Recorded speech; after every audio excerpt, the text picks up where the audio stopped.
want to thank you first and foremost for coming on the platform. I really appreciate you taking out the time to come by and talk about some of the great work that you have been doing. Thank you. Yeah, no, it's my pleasure, and thank you for inviting me. Oh yeah, it's definitely an honor. For the viewers who may not recognize you, could you let them know who you are and definitely where you're from? Yeah, I'm Jeff Lieberman. I'm a filmmaker in New York City. I've been primarily making documentary films. I've made three films to date. The latest, most recent one is called Bella, about Congresswoman Bella Abzug. My previous film was about the great Nina Simone, the singer and civil rights activist. That film is called The Amazing Nina Simone, named after one of her first albums.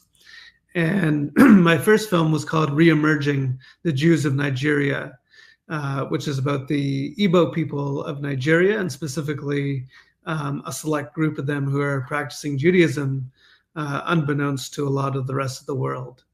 Um, and in addition to films, I'm also a journalist and have worked for CNN and CBS News and New York Post. So I've sort of had a varied career in journalism and in entertainment. Wow, wow, that's very inspiring. That's very inspiring. Now I can ask you this: when did you kind of develop a passion for filmmaking and journalism? Is that something you aspired to do when you were younger, or you kind of got into it later in life? Yeah, as a kid, I was always really fascinated with media and watched a lot of television and somehow sort of studied a lot of television news. I was definitely very curious about that world and wanted to be part of it in some respect. I got my first video camera when I was 13 and started experimenting and filming a lot of different things. Made a short film in high school, filmed a lot of bar mitzvahs and weddings as kind of like a side gig just to make some money and improve my skills. So yeah, that was kind of the beginning. I did a lot of editing on VCRs because that was the technology that was available to me, but I made it work.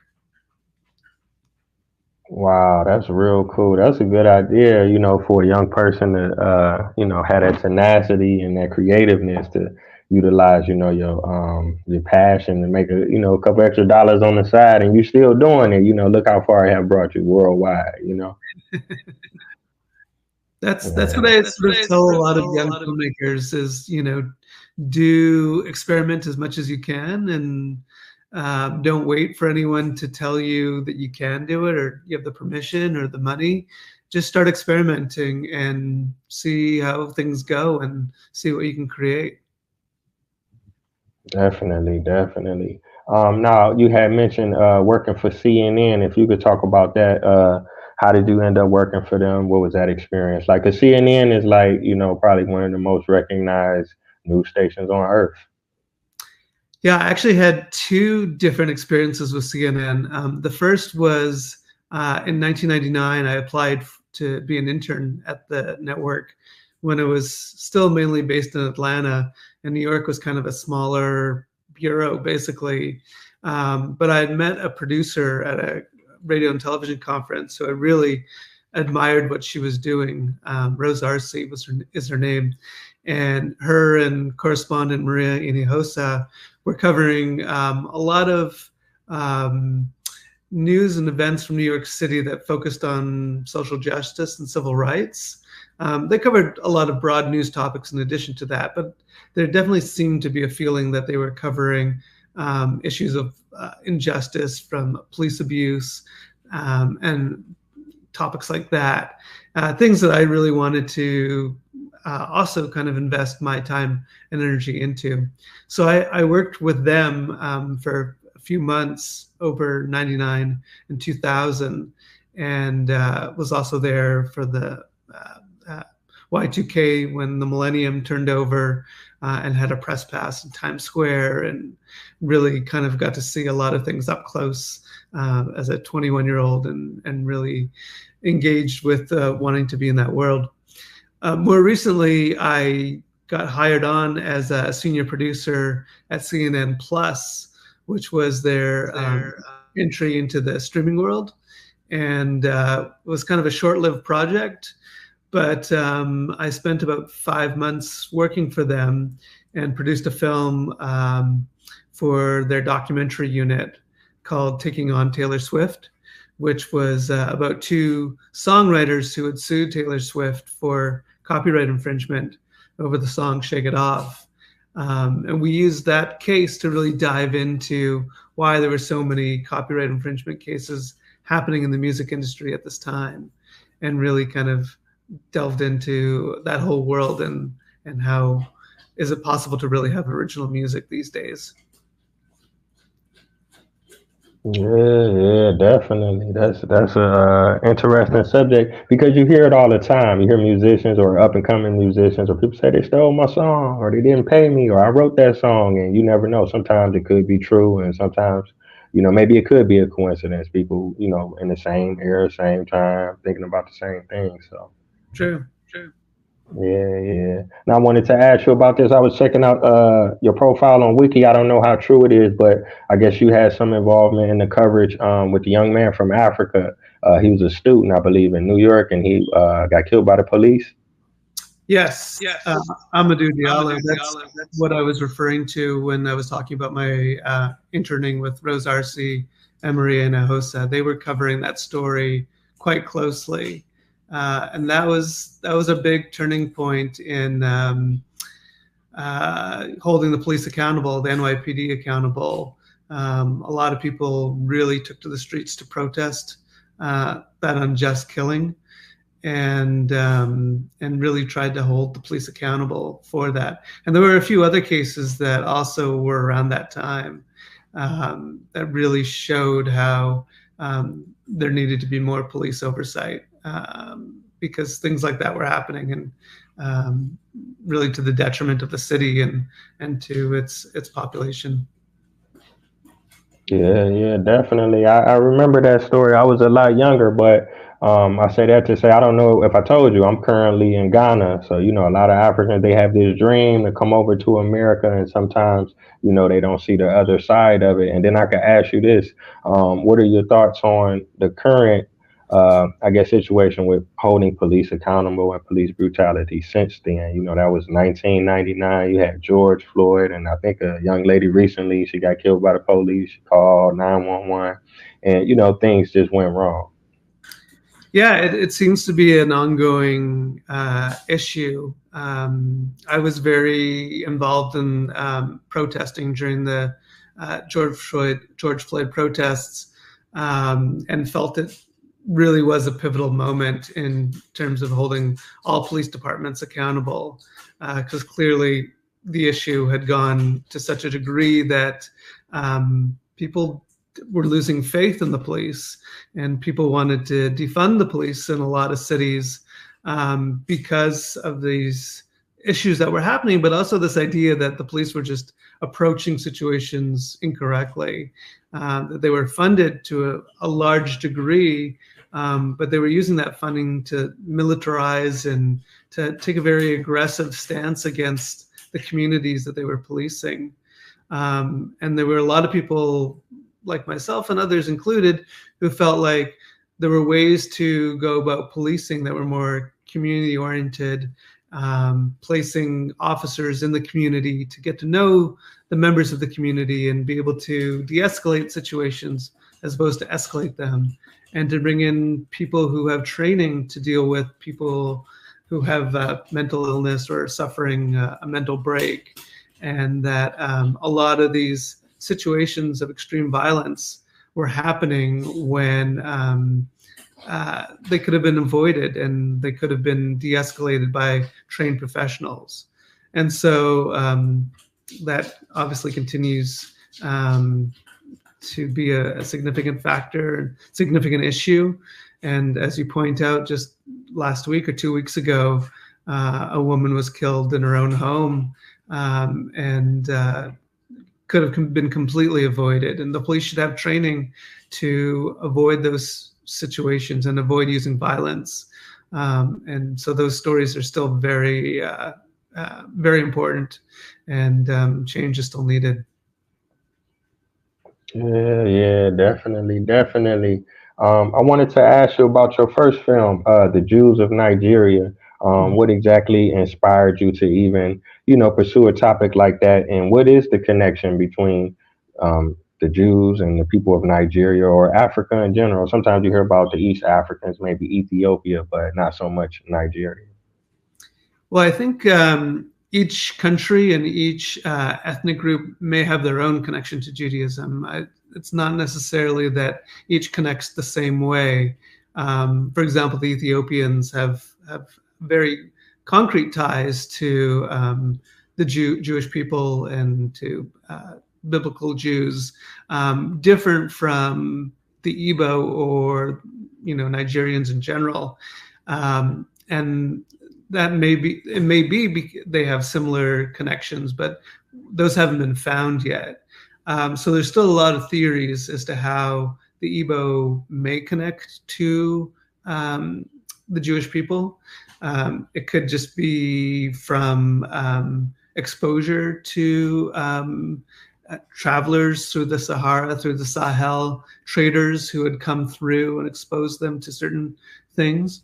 So it's hard to know exactly the exact origins. There's certain Igbo who believe that that the 10 lost tribes or 12 lost tribes are scattered and could have ended up in somewhere like Western Africa. So there's all sorts of different theories and possibilities.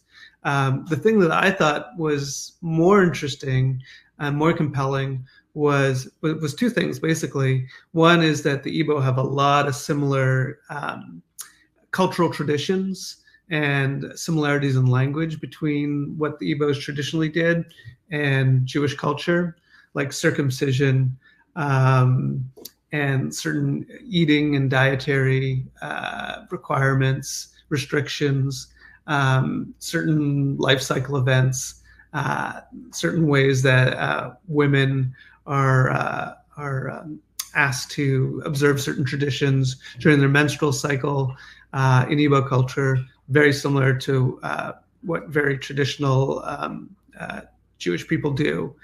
So there was all those similarities.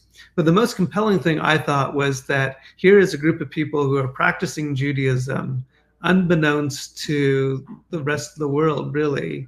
And they're doing it with such compassion and with such conviction that who is anyone to deny someone from practicing Judaism or saying that they're Jewish when they're practicing with such conviction?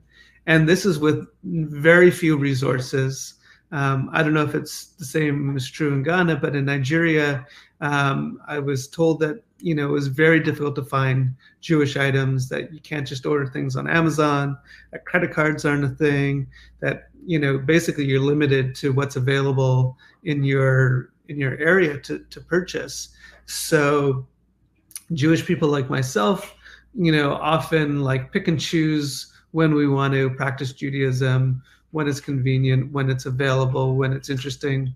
And here are people who are very, very devout, very, very religious, very, very committed to this whole idea of being a practicing Jew.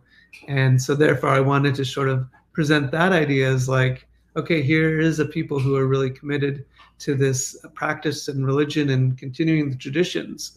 And can we just accept them for who they are? Oh, okay. Wow. Wow. You made some good points. That's really, really interesting. I guess I could ask you, what was the reception of the film once you finished? Did you get a lot of pushback, or were people like, blown away by the information you were sharing, or was it kind of mixed? Yeah, I'd say it is mixed. I mean, I'm getting still to this day reactions from people who are like, "This is impossible. This is some sort of scam. This is some sort of wishful thinking, maybe." And then there are other people who are just blown away by the beauty of it all and how touching it is. And it comes from all sides. I get comments a lot on YouTube on the trailer from people in Africa saying that this is, impossible, and that people have been misled and that type of thing. But But I think the general consensus among most people who actually see the whole film is that there really is no denying that this exists, and saying that it's not true based on some sort of belief that you may have doesn't change anything. It doesn't mean that they're going to stop. It doesn't mean that you have the say over what they do. In the film, I sort of delve into like genetic testing and whether that would prove anything. And ultimately, I think one of the scholars in the film presents it the best way. And it's like, so what? If they prove genetically yes, or they prove genetically no, again, it's not going to change who they are or what they're doing. So why even bother? And if you've genetically tested a lot of Western Jewish people, you may not get the results you want necessarily anyways. So it's a very slippery slope. And Judaism has many shades and many ethnicities. And if you look at the people of Israel today, and it's a real cosmopolitan of Middle Eastern and African and Western people, and people from all sorts of ethnicities. So, and that's what makes it beautiful. Yeah, definitely. I agree. I appreciate you taking out the time to even, tackle a project like that. Definitely. Let me see. Okay, now I wanted to ask you about the amazing Nina Simone. Obviously, an icon. What inspired you specifically to, create a piece on the late great singer? I had always been gravitated towards Nina Simone. I discovered her music in high school. She was on these compilation jazz CDs with other great singers like Ella Fitzgerald and Dinah Washington and Sarah Vaughan. And yes, she was similar to them, but she really wasn't in that genre at all. Jazz was something that was put on her, but as I discovered through the film, was not a label that she really loved or accepted. And she thought it was sort of minimizing Black artists who were doing things beyond jazz. I'm a great jazz lover, so the label didn't necessarily bother me, but I was always kind of intrigued as to who she really was. And back then, when I discovered her music, there was no internet, there was no YouTube, there was no real way to know who she was. And I was discovering her decades after her kind of monumental decade, which I thought was the 1960s, where she produced, probably 90% of her music, and really was at center stage for people who knew her and loved her. So I was trying to always figure out who she was and what she was saying, where these songs were recorded, and what she meant in some of the things she was saying. I also heard a lot of things. Oh, she was crazy, or people saw her and she was drunk on stage. And that never really sat well with me. And I kind of really wanted to know the whole story.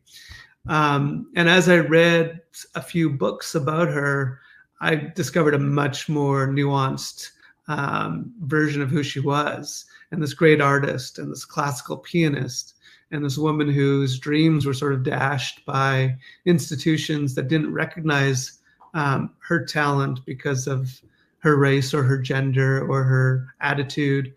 And so I really wanted to showcase what a great musical genius she was. And I thought, if I'm interested in knowing the whole story of who Nina was, I'm sure there's many other Nina fans who want to know that background too. And I think there's a lot of people who could really benefit from knowing her story. The other thing that I always think about is when you delve into a documentary project, you're really committing about 5 years of your life to the project, whether that's research or producing the film or then showcasing the film and talking about it and promoting it. It's at least 5 years. And I always kind of think about, like, what subject do I really want to spend that much time focused on? And Nina Simone was somebody I was like, I could spend happily 5 years thinking about her and spending time on that subject. So that also motivated me. And I was very glad to do so. I really enjoyed the whole project and got to meet, you know, dozens of people who knew her, spent time with her, recorded music with her, were in her family, were friends with her, lovers of hers. And so I really loved making that film, and I'm really proud of the film that came out of it. Wow, wow, that's amazing. I appreciate you taking the time out.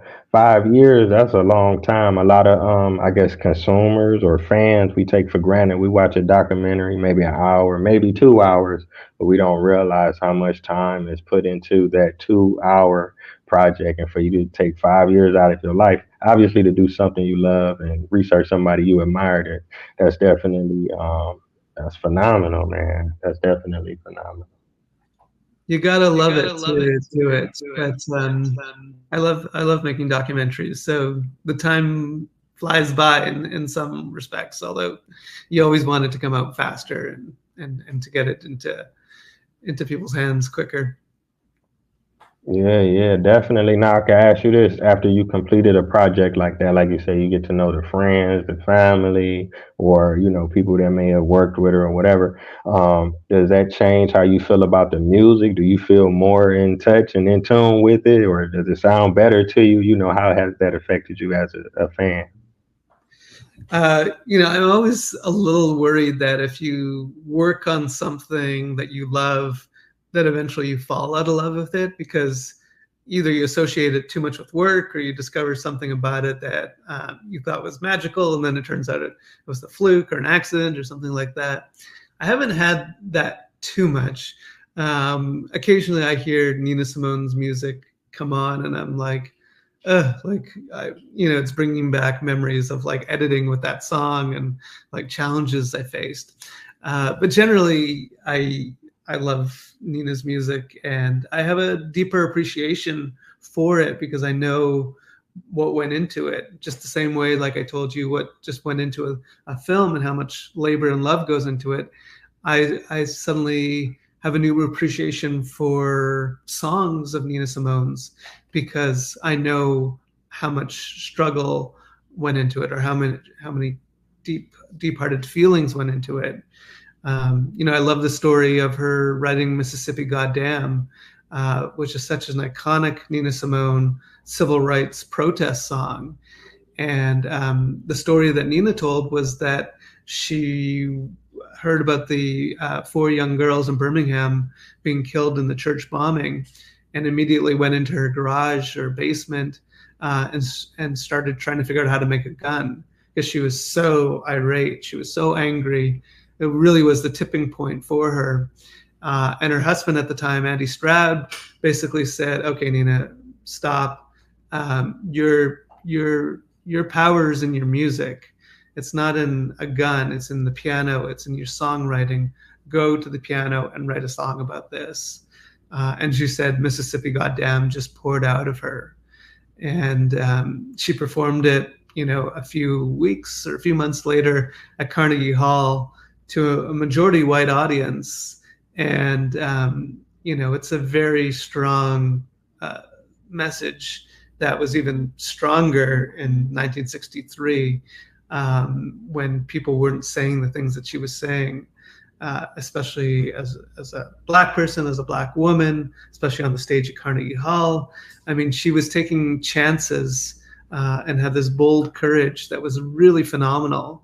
But she changed people's minds. She really did push people to really see how unjust the world was, and played a very pivotal role in the civil rights movement that I think is often overlooked because she was there with the music, which reaches a lot of people. Yeah, yeah, definitely. Still reaching people, man. That's a beautiful thing that, like you say, her husband was able to talk to her and help her understand how powerful her music could be. 100 years later, people would still be in love and still, look for inspiration through her, her talents. Absolutely, absolutely. Okay, okay. Let me see. Okay, we're about 25 minutes in. What you say? I said, I don't know if you noticed, but she's on the wall behind me. Oh, And wow. yeah, so she's She's here. Okay, okay. That's real cool. That's real cool. Okay, now I wanted to add, now you got a film, Bella. Did I say that right? Yep. Okay, if you could talk a little bit about that. Yeah, Bella is also another phenomenal female fighter for social justice, similar to Nina Simone, but very different in her own right as well. Some people may know her name because she was quite a well-known figure in American politics in the 1970s.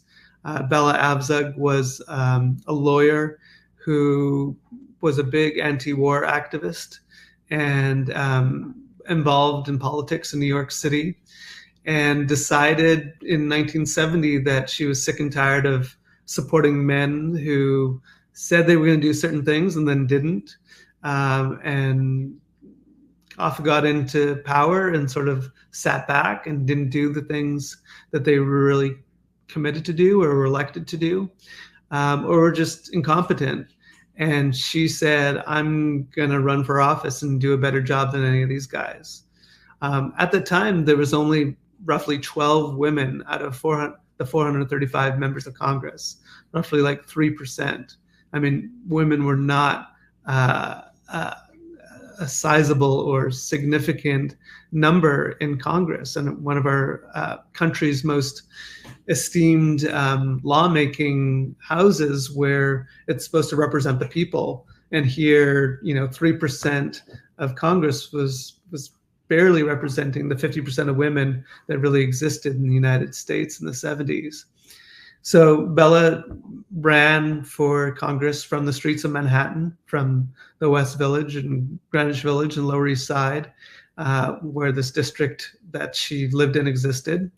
And she was one of the first people to run a campaign from street corners, shaking people's hands as they got on the subway, handing them shopping bags that said, "Carry Bella Abzug to Congress," with buttons that said Abzuglutley, which was a play on her last name, Abzug, and really saying to people, like, we're spending too much money on the Vietnam War and we should be spending more on New York.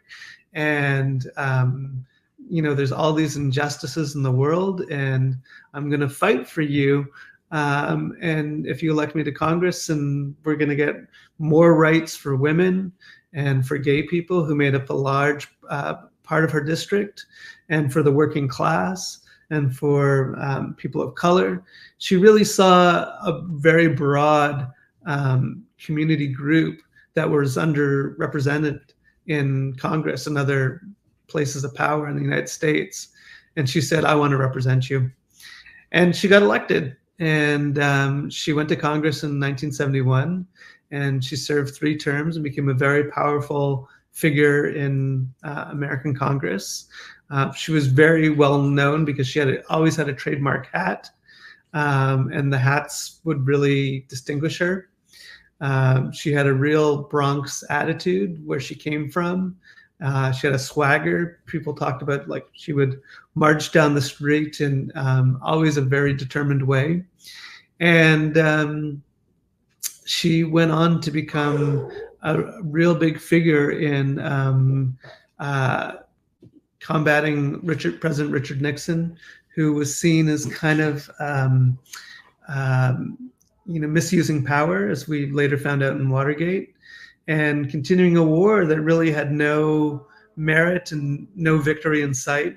And she was instrumental in helping defund the war, which not a lot of people know about, and which brought the end of the war because of the defunding. And also, she pushed forward a lot of civil rights legislation, including getting women to have credit cards in their own names. Up until 1974, with the passage of her legislation, women had to rely on their husbands or fathers to get credit cards in the United States. And they had to either co-sign or approve those applications and loans, et cetera. So there was a lot of injustice, gender injustice that she saw, and she wanted to fight. So she really trailblazed a path and showed that women could do the job of a congressperson equal or perhaps even better than the men who were doing it. Wow, wow, that's crazy, man. What you said about the credit cards, I didn't know that, and I'm sure most people probably don't. That wasn't that long ago. My brother No. was born in the '70s. Wow, that's crazy. Now I can Yeah. ask you this: we about 30 minutes in. So, are you working on anything right now? And for the viewers who want to check out your films, is it better to go to a website or go to like a streaming site to check them out? So to answer your first question, I'm still touring with Bella, and I just came back from a couple cities that we showed the film in the summer, and we sold out our screening in Florida a couple days ago, which was really rewarding. Um, and we've got some dates lined up for the fall, and we're actually in the works to have a global streaming event for Bella on in October, and we really want anyone who hasn't seen the film yet to join us that day or that weekend to watch the film. And we hope to reach people all over the world. And so people in your audience for sure will be able to access the film and see this really amazing, inspiring story. And we think it's, while the American election might be super important to Americans and not the rest of the world, we also think that the election can be quite pivotal to the global order. So we're doing it in the hopes of supporting Kamala Harris's campaign and ensuring that Donald Trump is not reelected. And we think, Bella Abzug stands for everything that Kamala is running for, including not just being a woman, but a woman who has very strong beliefs in equal justice and rising people up and non-authoritarian politics and supporting immigrants and diversity and the rest of it. So we hope that if people are interested, that they'll join our email list where they can find out news and buy tickets. All the films that we talked about can be accessed at reemergingfilms.com. And that's with a hyphen, so re-emergingfilms.com. If you Google it, you'll surely find it. It comes up quite quickly. And for previous films like The Amazing Nina Simone and Re-emerging the Jews of Nigeria, they're available to watch on Amazon in certain areas and countries. So definitely check there. But they're also available globally on Vimeo. So the website that I mentioned will link you to the links to find those links to watch the films. Wow. Okay. Okay. Yeah, I'm gonna have to definitely check out Bella for sure. So I want to thank you again. I really appreciate you taking out the time to come on the show. I really appreciate the projects that you have put out, taking the time to select the different topics because they're all inspiring and definitely interesting. And I definitely look forward to projects that you have coming in the future. Thank you. Thank you so much. Thank you for the good questions and for the invitation. Oh yeah, no doubt, no doubt. And thank the viewers for tuning in. So until next time, peace. Take care.